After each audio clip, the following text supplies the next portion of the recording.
This is basic HIT high intensity training exercise set. You can do with whatever kind of weights you've got. I'm fortunate enough to still have these. They were called heavy hands, very popular back in the day for power walking. I'm fortunate enough to have some dumbbell plates or some rather lifting plates I brought home. Okay, some dumbbells again. Remember, you can use heavy cans, fill a backpack with a bunch of cans, things like that. Anything that will create a little bit of weight for you. You got your band, remember to wear it, all right? If you have your rubber band, the little extra reminder to help keeping your knees pressed out, use that, okay? It's just to have a little bit of tension. It's not necessarily purely the strength part of it, okay? We did that in the core work with the hip, with the clamshells, the one-legged bridges, the hardcore core stuff. This is just to make sure when you are squatting, your knees are tracking out. Don't let them collapse in. Worst thing you can do, make sure they track out. Follow the natural direction of your toe. So don't turn out like a ballerina, but don't be completely straight. Whatever your natural turnout is. Again, making sure that as you go down, imagining your kneecap following the line of your big toe. Keep your back straight. Don't arch, don't curl. Shoulders are back, upright posture. When you go down, you want to feel like you're sitting back and down, not just squatting down and collapsing. Keep the body tall. You'll flex at the hips, not at the waist like that, okay? Now I'm going to start with my 10-pound plate, and I'm holding an extra smaller weight in my hand.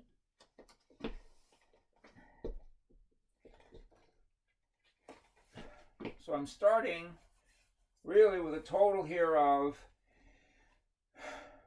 26 pounds, okay? 10 pounds of the plate, 3 pounds in each hand, okay? Now, it's not heavy, but to make sure you're working the whole body, first set I like to do when standing is just shrugs, okay? I'm looking a little bit down, and I'm rotating back. I've done 4. Now I'll tilt my head up, and I'll do 4. I'll look to the right. And again, I'm trying to circle forwards and pull the shoulders back as I go through the circle, and the left. Really trying to get through as much range of motion as you can. Now I'm going to circle forwards. Mostly this will be an endurance exercise.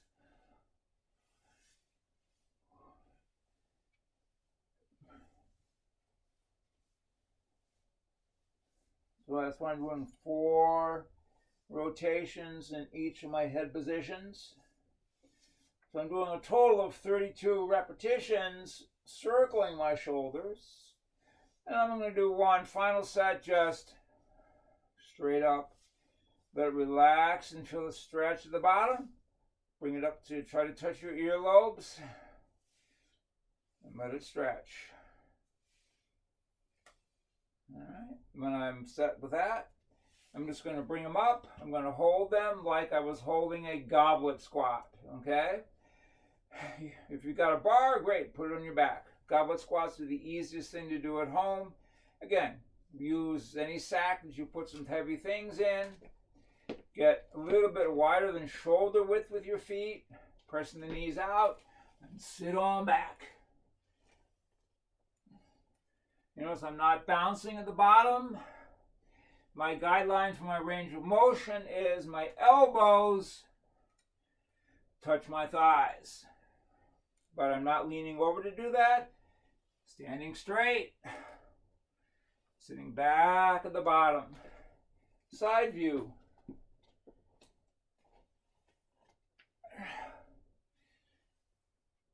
Doesn't it look like I'm sitting down onto an invisible bench? thighs parallel to the floor and come up. You don't want to collapse at the bottom onto your heels. Heels stay on the ground. You're driving through the heel and the hip.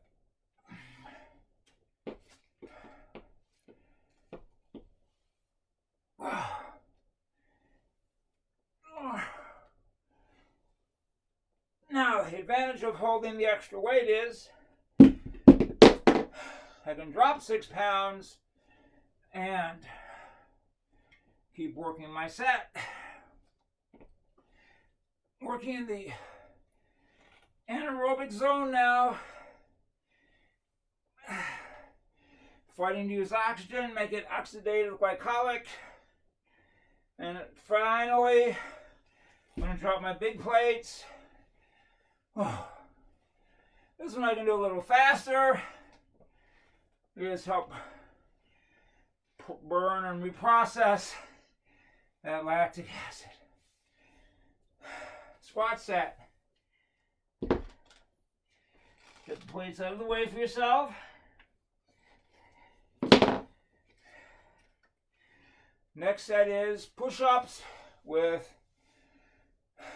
shoulder lat pull. It's like doing a bent over row. Instead, we're doing it from the plank row combined with our push-ups.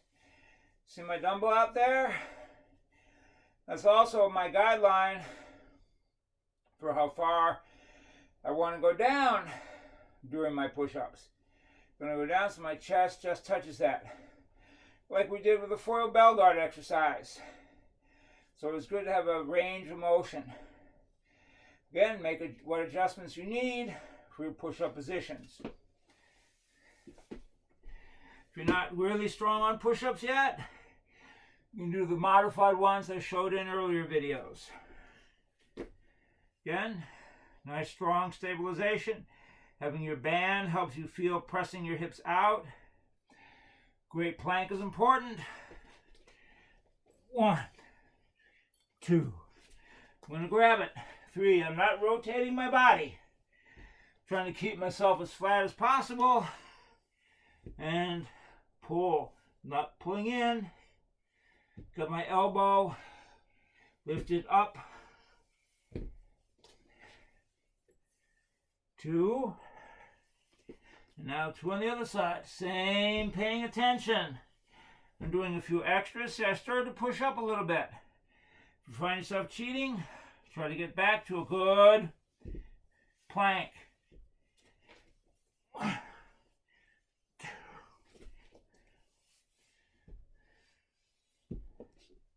1, 2. 1, 2. 1, 2.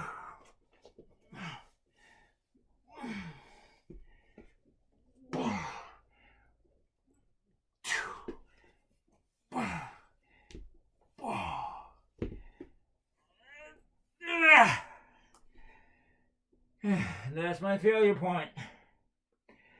Good push-up focuses on pectorals and the interior head of the deltoid, front part of the shoulder, and you get your triceps.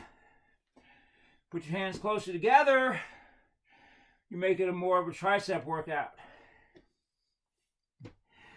Now, we can also do triceps and shoulders in the upper part of the back while we're down here with our downward dog push-ups. Everybody knows, I hope, the downward dog position, pushing yourself back. Also uses a calf stretch. Get the dumbbell out of the way, because I'll keep my hips pushed up and back. So now I'm going forwards and pushing myself backwards and away. Just don't concuss yourself. And everybody's favorite child pose. If you want, you can throw in a quick set of side planks.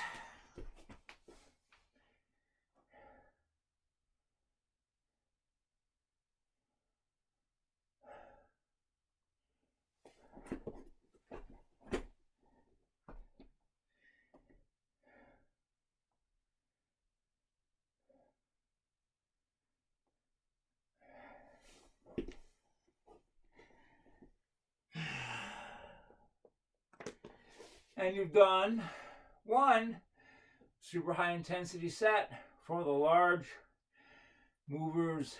The only thing we haven't really done much for are hamstrings or the upper back. We'll look at some stuff we can do for that later. But these are also the stuff that I think is most important. Also improvement in your fencing.